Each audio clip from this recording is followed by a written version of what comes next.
welcome to the Clovis Sports Report Zoom baseball review. We're joined here by my partner Austin Kemp, JD Salles, San Joaquin Memorial baseball coach, and Kevin Patrick, Clovis West baseball coach. Yeah, we really love baseball, first of all, and we're hurting and disappointed, like everybody else, that sports have been canceled, and so we just wanted to shine some light on the baseball season in the central section this year, and we wanted to highlight some players, and we want to give the opportunity for some coaches to just talk about the season that was. We got about 10 games in. Talk about the season that could have been. We wanted to discuss some of these great Division I players that are going on to play at the next level, and how they're impacted by this coronavirus that's impacted so many things in life, including sports. So guys, welcome, and let's have a fun discussion here. I'm ready to go. Thanks for having us, Paul. Yeah, absolutely. So, Coach Patrick, Clovis West, you guys were 8-2 this year, right? You guys were humming along. You had some really good pitchers. You had two guys that are going D1. You had pitching and defense. So, what did you really enjoy about the team this year, and what were some of the highlights? Well, Paul, first of all, before I get there, I'd like to applaud you and Austin for the job that you guys have done with the Clovis Sports Report. It's been phenomenal. I know you guys started in the fall and continued in the winter, and had some great coverage in the spring before we got shut down. So you guys did a great job. I know Jeff Brown was helping you guys out. All three of you guys were fantastic, and do a great job of covering all the athletes. Thank you. Yes. Also, getting back to our team, going into this year, I was very excited. I was before the year, something, you kind of have that feeling about your team, whether you're going to have a chance to win the track and compete for a Valley championship. And, with the pitching that we had coming back, I felt really good about it. And we had some good key pieces offensively that were back as well, too. So, good veteran group, 14 seniors. I'm definitely going to miss them all. Great group of guys. It made coming to the ballpark fun every day, enjoyable, and it was just a shame. There were some warning signs, but I don't think anybody thought, that it would have the totality effect that it's had, with what it's come to. And then JD, you guys, obviously it's your first year in D1, and you guys went 4-1 against the track in the Coca-Cola Classic. You had a big win over Turlock, a win over Stockdale. Maybe just talk about the season so far up to this point that you guys were having, and maybe highlight some of your seniors that were huge contributors for your team. Yeah, I just coming into the year, this was we have 8 seniors, so we're an older group per se. But this was a group that a lot of these guys are 4-year varsity guys for me. I mean, we coming into the year, we knew we were going to have to pitch to be competitive with these track schools, because not only is the pitching so deep throughout the valley, but I felt like our strength was kind of defense and athletic, and we could run, and we had some veteran guys, but our pitchers stepped up. I mean, guys like Jaden Jones, he stepped up. Josh Castro this year, Seguspie out of the bullpen, and then combine that with our pitching coach, my dad. He's my dad, but he did a great job with those guys this year. Called great games, stayed positive with them, and they threw a lot of strikes and competed. And you combine that with our catcher we had, Tyler Davis. He's going to Fresno State, but that guy is one of the best high school catchers around here for sure, and one of the best ones I've coached. I haven't coached very long, but we've been pretty blessed back there with him and Jordan Smith the last few years. But that kind of made the difference for our pitching staff, is having him back there. Not only a leader, I mean, you couldn't run on him, and he kept the ball off the backstop, and that's hard to find. But this was a great group of seniors, man. Kind of piggybacking off what Coach Patrick said, you enjoyed going to the field every day. That was half the battle. I mean, our last practice of the year was that Thursday before we were supposed to play Friday on Bullard. They kind of had the idea that it was going to be postponed, and it was kind of uncertainty, but they practiced like it was they practiced their butts off and didn't even think about the fact that it might be the last one. They went about their business because that's the type of group they were. So they're going to be missed, that's for sure. We'll talk about that, JD, a little bit. Like I said in the opening, we all love baseball. We're all baseball guys. We miss it tremendously. So, how has communication been with the players? What's the general feeling that you get with some of your guys? How how are you able to encourage them? What are they doing right now? I mean, they're disappointed. I mean, it's not just the seniors. I mean, everybody. It's a close knit group and a group that was having some success. So I've talked to them here and there. I mean, I've called some guys individually. We've had some group texts. We've had some. I use the Remind app. I've sent some stuff out. You know, we've stayed in contact at least once a week, and but they're disappointed. I mean, who wouldn't be? I mean, I can't imagine if I was a senior in high school and, you know, you're 9 games in and your senior year's over. You just got to put things in perspective. There's more to life than baseball, but for some of these guys, baseball is their life right now, you know, so it's tough. It's definitely tough, but just got to make the most of it, stay positive, and there's always a path. So God has a plan. They just got to stay with it and be ready to go when their number is called. And then, Coach Patrick, do you want to maybe touch on a few of your seniors specifically, and maybe just talk about what you'll miss about them, what they brought to the table? I know there's 3, maybe 4 specific pitchers you guys had that were huge contributors on your team. Yeah, you know, like JD was saying, you know, a lot of these guys have been around for, you know, 3 years and, you know, very valuable members of our team. You know, most successful teams are solid up the middle, and, you know, that's where it started for us this year. You know, obviously our pitching staff, which we've talked about, Noah Galvan and Eshawn Henderson, you know, one of the top, you know, tandems in the Valley, without a doubt. Our catcher, Hayden Driggs, is a 3-year varsity guy, and he's going to St. Mary's. And like JD was saying, you know, we were blessed to have a solid backstop, kept it off the backstop, and, you know, shut down the running game for us as well.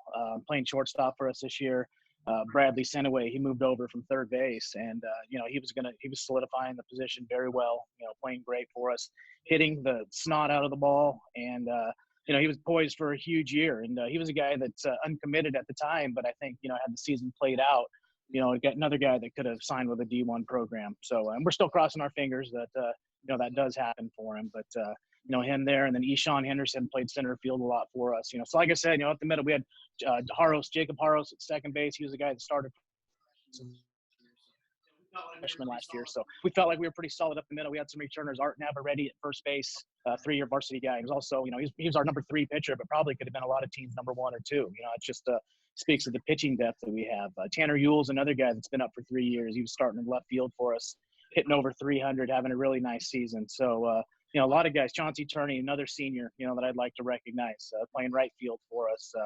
You know, he's one of those guys. I think his best baseball's ahead of him. It's really sad, you know, unfortunate that he didn't get an opportunity to finish out the senior year. So, you know, like I said, you know, just a great group of senior guys. Eric Budd is a 3-year varsity guy. He's 8-0 in his career, you know. So a lot of these guys have had decorated careers. It's just really unfortunate that it came to an end like it did.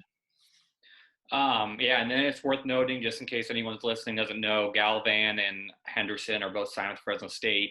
And then just to your point on Bradley Senaway, I thought he was maybe, like, he is probably the most underrated player in the Valley. I mean, he was hitting, 550 when the season got canned, and he has, one offer? It's like, I feel like that's ridiculous.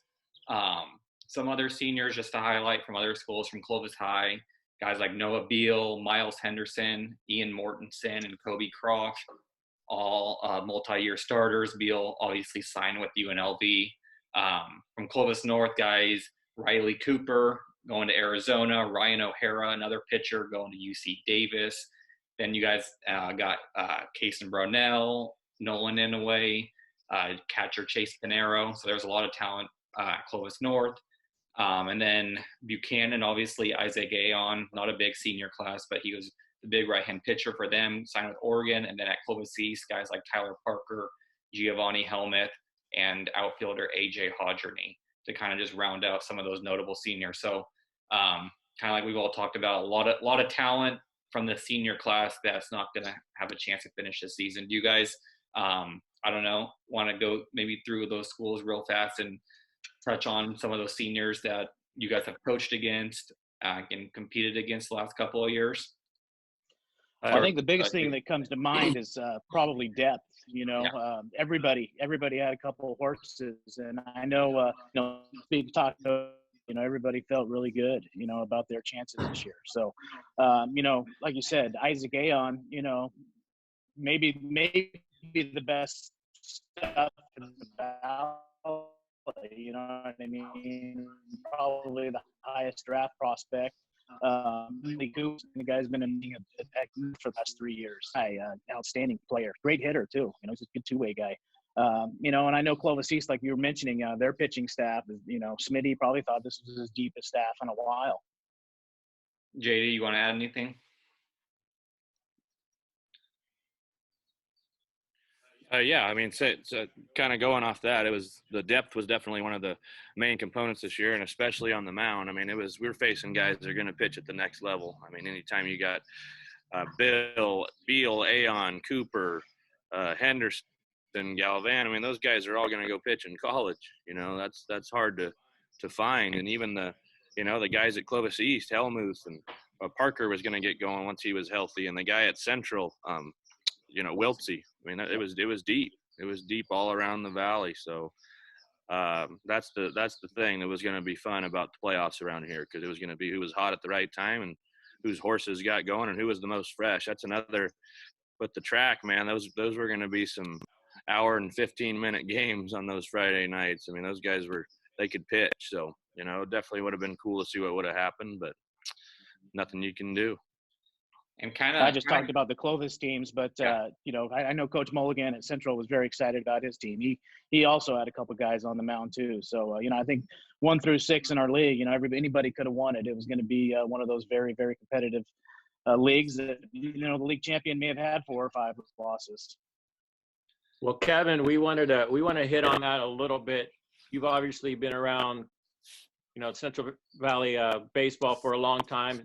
Obviously in the track as well, with your dad, and you played for Clovis High and been a coach at Clovis West for a long time. How deep do you really think this year is comparative to other years? Because Austin and I were talking, he's obviously been around the track for a long time too. And I don't know, maybe in the last 10 or 15 years, at least pitching wise, right?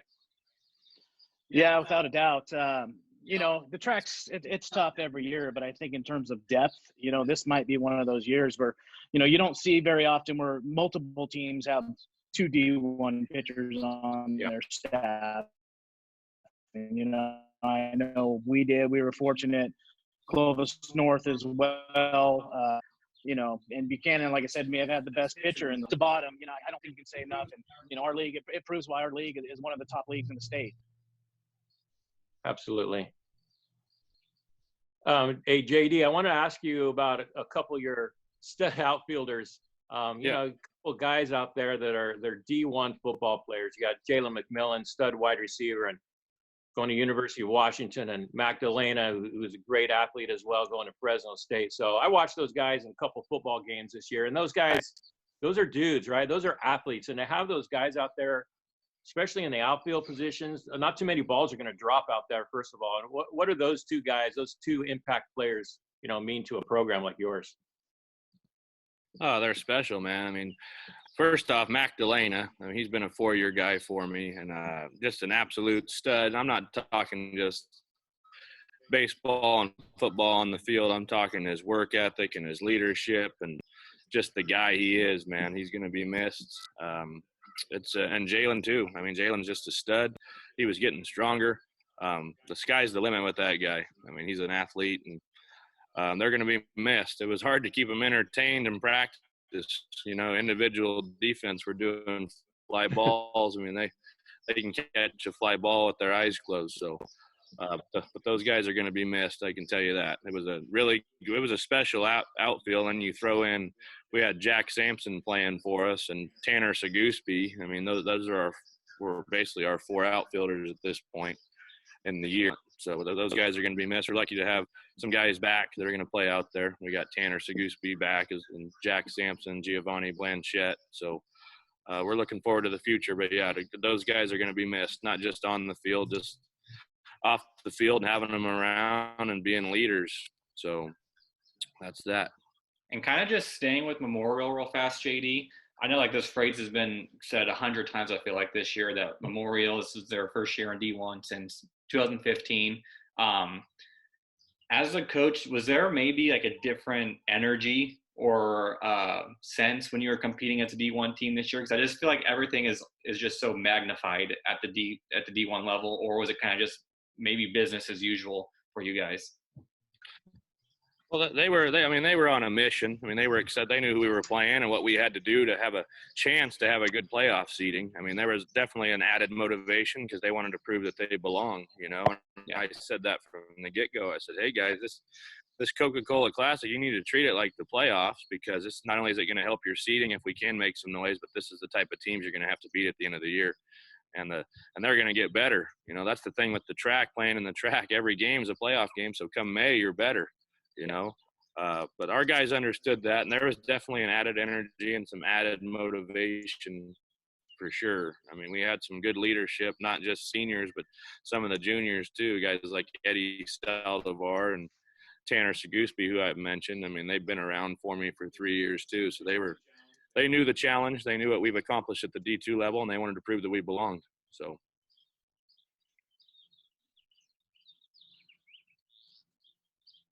Go ahead, Austin. You got another question? I feel like you want to dive in kind of just to maybe the impact of this lost season and kind of what it means moving forward for Clovis West and Memorial in this case. Yeah, I think the biggest thing is just the uncertainty, you know, with everything right now, because we're still in limbo. You know, last night the board voted that we're going to still continue with the distance learning until May 22nd. So, you know, that still leaves a couple of weeks at the end of the year, but we don't know for sure if we're going to come back. You know, we don't know what summer ball is going to look like at this point. And for us, you know, summer ball would have been huge because we're losing so many seniors. So, you know, just I think more than anything right now, the biggest thing is the uncertainty and not knowing, you know, what the summer is going to look like at this point. What about you, JD? Yeah, I mean, it's just like Coach Patrick said, there's so much uncertainty, you know, so it's hard you got to just do your best to keep your guys engaged. And when you do come back, you just got to be ready to be prepared to, even if you can put a summer schedule together, and then you got to figure out all kinds of stuff, you know, and all these teams all the rosters, you know, now like a college roster, that's going to be jammed up, a city college roster, that's going to be jammed up, you know, and it's a tough time, but it'll all work out for these guys. They just got to keep playing and stay positive. But yeah, like Coach Patrick said, there's so much uncertainty, it's hard to plan, but it'll all get better. We just got to keep pushing. I know that there's probably, I don't know if you guys have given it any thought yet, but like, let's say like we're in mid-June and things are clear to go for summer ball. Kind of what does summer ball this year look like? I know like obviously teams will play like 15 or so games in the summer, but is this maybe a summer where you decide to maybe have practices or something like that just because of all the lost time this spring? Or have you maybe still not given that much thought yet? Like we said, there's some uncertainty, but I think if we got to middle of June and we decided everything was a go, there's enough coaches around here we could get together and maybe come up with a few weekend tournaments just to kind of see what we have, because there was a lot of veteran teams around the valley this year, so summer does have some importance. So right, exactly. I mean, it's always important, but you got to see what you have, and maybe fall this year is a little more has more games this fall than we normally do. I mean, I don't know. There's ways to improvise. And come next January, February, everybody will be back on the even level. We just got to find a way to see our guys and keep developing our younger players. So hopefully we have that opportunity, whether it be summer or fall. Yep. Yeah, that's the key thing, you know, with development, like JD said. You know, if we are given a few weeks in June, then yeah, we'll definitely throw some games together. But I think more than anything, you know, it might be better just to do some individual work with your guys, you know, to make sure they're getting the proper reps and like you said, development. And, you know, most of our guys go off and play travel ball after we're done anyway. So, you know, they're going to end up catching up on their at-bats and their innings. But, you know, obviously you like to be with them and get an opportunity to work with them and develop them. Well, I'm curious about this too, guys, in your opinion. I know both you guys play at the college level. So I know JD hinted on a little bit about how JCs are going to be jam-packed with players and just the uncertainty with that and granting another year of eligibility for college players. So in your mind, JD, what do you think that looks like in the future of college baseball? It seems like there's just a lot of unknowns, right? Yeah, there's just so much unknowns, and it's just going to come down to, you know, the bigger schools are going to be able to afford to keep more guys, and the smaller schools probably won't. You know, it just depends on their revenue and honestly the football programs of what school you're at. You know, there's so much up in the air. But like we said, I mean, it's going to work out. You just have to get in the right spot. And community college is not a bad thing. It's if you have to take that route because of this, there's nothing wrong with that. There's a lot of good coaches around here and throughout the state. And there's good community college baseball. So if that route had to happen, I mean, it's not the end of the world. That's a good spot to be. But yeah, I mean, the rosters are going to be packed for a year or so, but you just got to make the most of it and do the best you can.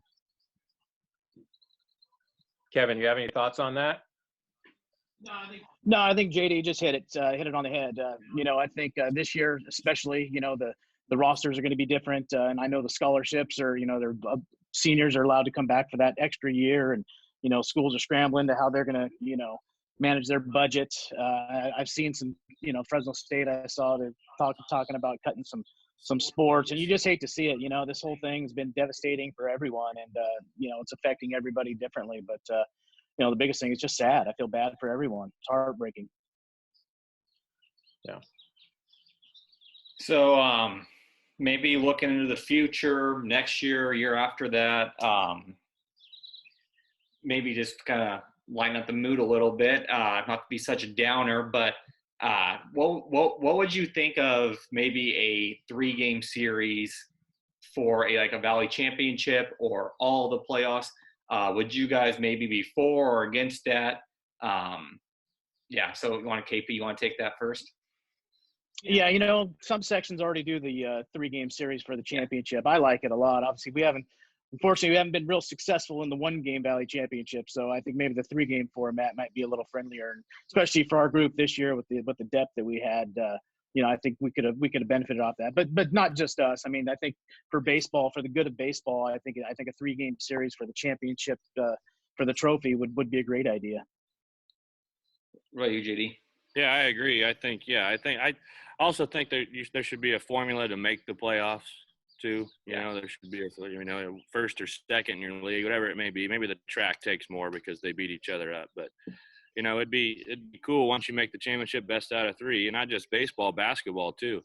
That'd be cool. Or you do something double elimination with baseball. It's just hard because it's the end of the year and state playoffs are coming, and we already start the season so early. But yeah, I think at least when you make the section championship at the high school level, if we did a best out of 3, that'd do a better job of finding out who the best team really is every year. Because like Coach Patrick said, a team like them, they got 2 studs, so that could work in their benefit.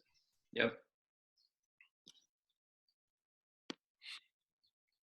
I know you guys had a pretty classic battle between each other earlier in the year. You guys want to talk about that game that you guys played against each other? What it was just, you guys had some stud pitchers out there, and a couple timely hits. So why don't you guys take us back to your game? Was it 3-2, 3-1? It ended up 4-2. I'll go ahead and let JD talk about it because he hasn't stopped talking about it since they beat us. All right, what do you got? No, I mean it was a good game. I will say my guys get a little extra fired up when we go to the Eagles' nest, so they're ready to go. That was a game that could have gone either way. We had they threw both of their guys on the mound. I threw both of mine, and one ball kicked our way, and we got lucky there at the end, and it was just a good game. It wasn't going to be the last time we saw each other, more than likely, and nobody was going to remember the February game. They were going to remember what happened in May. So, but good game. It always is. We got a few timely hits and made 1 or 2 more plays and came out on top that night, but never know what would have happened in playoffs. They were a good group, so were we, and that's what makes it fun. Yeah. So I think that game right there, you could actually tell that Memorial was a legitimate D1 contender. They played like a veteran group. They were down 2-0 in the 6th inning, facing Galvan was on the mound at the time, and Henderson was hot in the bullpen. And they found a way as a veteran group to overcome that and get it done. So you knew that they had an opportunity to have a special year this year. JD, I want to ask you this. Obviously, you got some great memories at Clovis West. You had a storied career there on the mound. What's it like when you step on that mound as an opposing coach? Is it just to give you is it energized feeling? Is it a little surreal? What are the feelings like? Just a lot of good memories there, man. I'm always excited to go back there and coach because, it's where you played. you know, and we had so many good memories. We had some good teams there in my time there. Coach Patrick's first year there was my junior year, which was a pretty special year for me individually, and also our team made it to the semifinals. We had a good group, but yeah, and you go out there and do a mound visit, you think, man, 10 years ago I was pitching on this thing. Somebody was visiting me. So, you know, it's cool. It's cool to go back there and coach, and they're always fun, competitive games. So it was definitely a good experience. Yeah, absolutely. You know, like I talked about, I've got 14 outstanding seniors. I'm going to miss the heck out of them. You know, it's been tough not being able to see them out at the ballpark every day. Like, you know, I mentioned a lot of them. I'd like to mention the rest of my seniors too. You know, we preach team above self at Clovis West, and you know, a lot of these guys didn't show up in the stat sheet, but you know, they embodied that. They put the team first. Great teammates. Some of the seniors that I haven't talked about: Andrew Rush, Mason Jennings, Thomas Navarrete, Caden Castro, Grant Stevens, and my guy Dante Tucci. You know, so you know, just you know, those guys are going to go on and do great things. You know, I'm very proud of them. You know, some of them are going to have the opportunity to go on and play baseball, and those that don't, you know, they're going to go on and be great citizens in society. JD? So yeah, same with me. This was a special group, you know. Mac Delana, we're going to get to watch him play football at Fresno State, so that's going to be exciting. And like I mentioned, not just a good ball player, but a great guy and a hard worker. Jalen McMillan, same thing. He's going to go play football and baseball at Washington, so that'll be fun to watch. Chris Busing, he's going to go to Sac State for school. Joey Bell has been accepted into USC Santa Clara. He's going to decide what he's going to do. Jaden Jones, senior pitcher for us. He's going to go pitch somewhere. We don't know where yet, but he's definitely going to do that. We had Trent Walker going to TCU, RJ Munoz, and then Tyler Davis, man, going to go catch at Fresno State. So kind of piggybacking off that, they're not just good ball players. They're good guys, and they're going to be successful whatever they do. And it was one of my favorite groups I've had in my short coaching career, but they're going to be missed. And hopefully they'll come back and always be Panthers and always welcome in our program. So. Absolutely. Well, obviously we miss baseball. We love baseball. We're making the best of it, not only, you know, in regards to sports, but with our families and with our personal selves. And just really appreciate you guys taking the time out here to honor your teams and to give them a voice and to talk about them. And we really, really appreciate it. And we will talk to you guys soon. Thank you guys very much. Austin, great job. And we'll see you guys soon. Thanks a lot. Thank you. Thanks, guys. Stay safe.